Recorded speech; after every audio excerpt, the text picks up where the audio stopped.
В эфире новости, в студии Кристина Якупова. Здравствуйте. Густой ледоход проходит на реке Алекми в Якутии. Мы расскажем о гидрологической обстановке на реках республики. Вопрос о дальнейшей судьбе ипподрома решается в Якутске. Здание конно-спортивного комплекса признано аварийным. Якутские спортсмены выиграли 4 золотые медали международного турнира по боксу в Абхазии.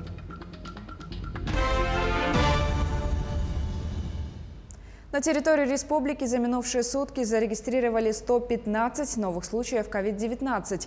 Из них в Якутске 65. Также большое количество заболевших продолжает фиксироваться в Мигино-Кангаласском районе – 25.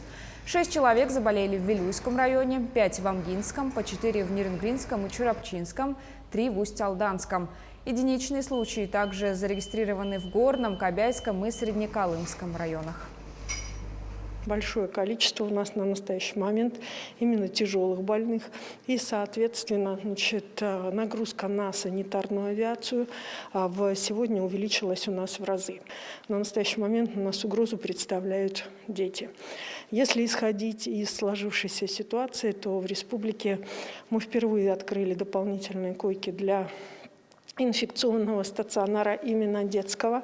В тяжелом состоянии в детской инфекционной больнице у нас находятся сегодня 2 ребятишек. Они находятся на реанимационной поддержке 8 и 11 лет. В связи с этим огромное внимание и, соответственно, ответственность должна возлагаться, в том числе и возлагается сегодня на родителей, которые должны обеспечивать безопасность как свою, так и своих детей. Учащихся школ Якутска перевели на онлайн-обучение. В связи с ростом заболеваемости коронавирусной инфекцией среди детей принято решение о переводе школьников на дистанционное обучение с 11 мая, кроме 9 и 11 классов, до особого распоряжения. Отмечается, что при этом дети не должны гулять в местах массового скопления людей. К другим темам. Густой ледоход наблюдается на правом притоке Лены, реки Алекми у села Кудукюэль Алекминского района республики. Протяженность его составляет 100 километров. В ближайшие сутки ожидается выход волны, вскрытие реки в устьевой части. На левом притоке Лены, реке Нюя, редкий ледоход, уровень воды 345 сантиметров. Активная фаза льда на самой Лене проходит на территории Иркутской области. До границы с Якутией остается 407 километров. Подход кромки ледохода к территории республики ожидается 12-13 мая. В пределах Ленского и Алекминского районов продолжается повышение уровня воды значительно ниже критических отметок. На реке Алдан и ее притоках суточный рост уровня воды составляет от 10 до 80 сантиметров. Активная фаза ледохода на реке Амге проходит по территории Алданского и Амгинского районов. На реке Вилюй продолжается подъем уровней воды. На северных реках нашей республики получается, что на реке Колыма на участке Зырянка-Колымская, а также на реке Яна участок Сайды-Нижнеянск отмечается зимний режим, ледостав. Так, а на Индигирке, на самой Индигирке отмечается вода на льду. На некоторых притоках реки Яна уже также отмечается вода на льду и отмечаются закраины. Так что тоже малые притоки уже начнут в ближайшее время скрываться. Вот. А на реке Колыма вскрытие мы ожидаем на участке Зырянка-Среднеколымск с 19 по 23 мая. Сотрудники государственного пожарного надзора проводят профилактические рейды в лесах Якутска. Всего за майские выходные проинструктировано более 400 жителей города. Целью является недопущение нарушения правил пожарной безопасности в лесу. В местах массового отдыха разрешено находиться в любое время, однако разводить костры нельзя. На территориях имеются специальные места для жарки шашлыков на углях. Использовать дрова запрещено. Отдыхающие должны предусмотреть небольшой противопожарный ров вокруг мангала и иметь под рукой воду для тушения. Напомним, что провести выходные на свежем воздухе и пожарить шашлыки на территории столицы можно в 4 разрешенных местах.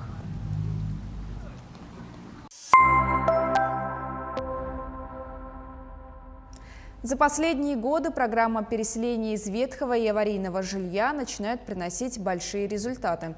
Теперь получить новую квартиру и осуществить свою мечту возможно в любом населенном пункте республики. Подробнее в сюжете с Аргаланой Неустроевой.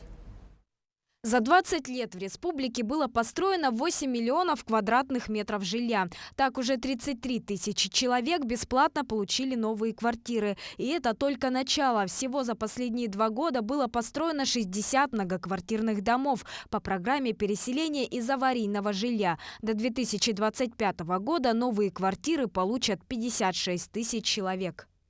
Новый дом, в котором жители села Казачьего стали обладателями квартир, был введен еще в январе этого года. При этом, по словам застройщика, опередить срок сдачи удалось практически на год, благодаря чему заехать в новые квартиры можно прямо сейчас. Мы начали вот этот комплекс застраивать в 2018 году, начали устанавливать свайное поле, и весной 2020 года мы уже стали дома готовить на сдачу.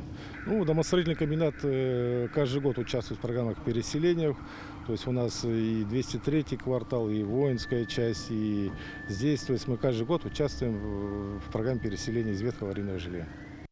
Дом в Казачьем, откуда переедут новые жильцы, был признан аварийным 2 года назад. Обошлось без извечных тяжб. Здесь постаралась администрация района. Однако, как признаются жители аварийного жилья, в том, что они могут переехать в Якутск по программе расселения, верилось с трудом. Сказали, что аварийный дом, и мы получим в Якутске квартиру. Еще ничего не оформляли, мы просто копию паспорта дали, и все.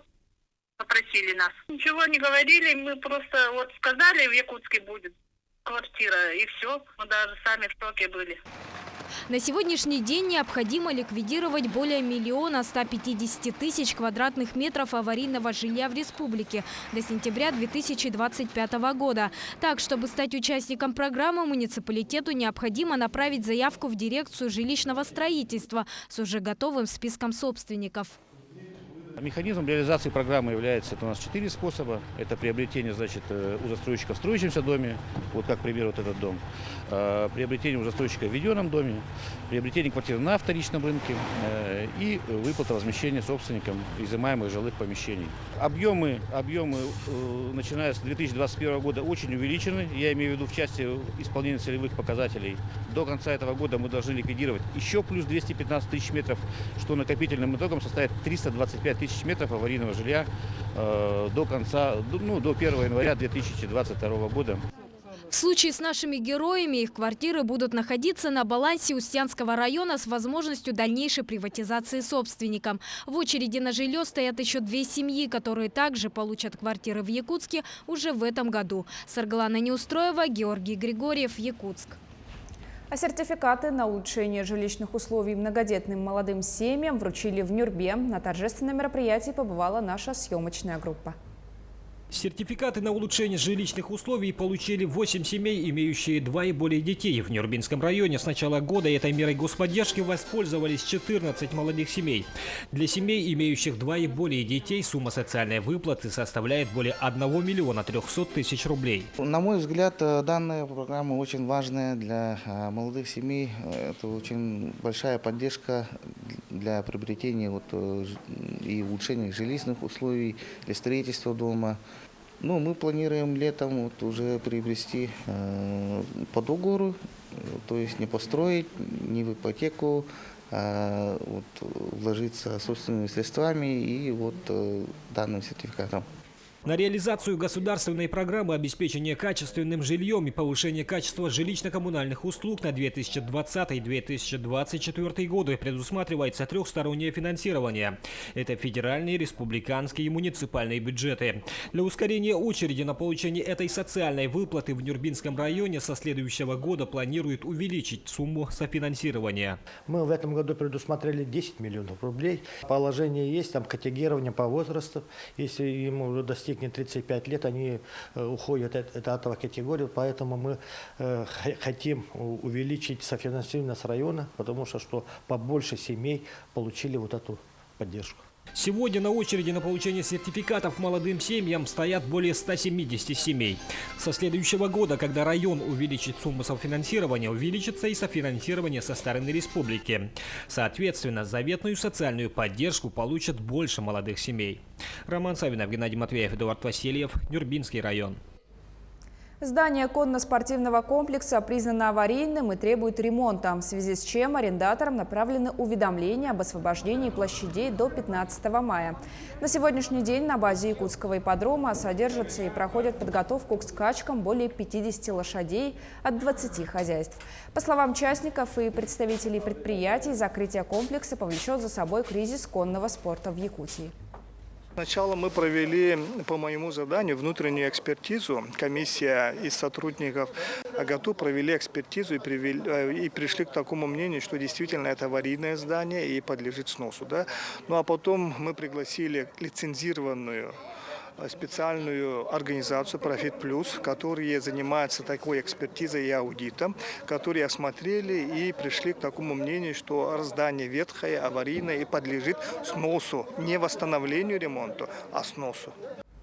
А тем временем на базе КСК было проведено итоговое заседание Федерации конного спорта совместно с представителями правительства республики и агротехнологического университета.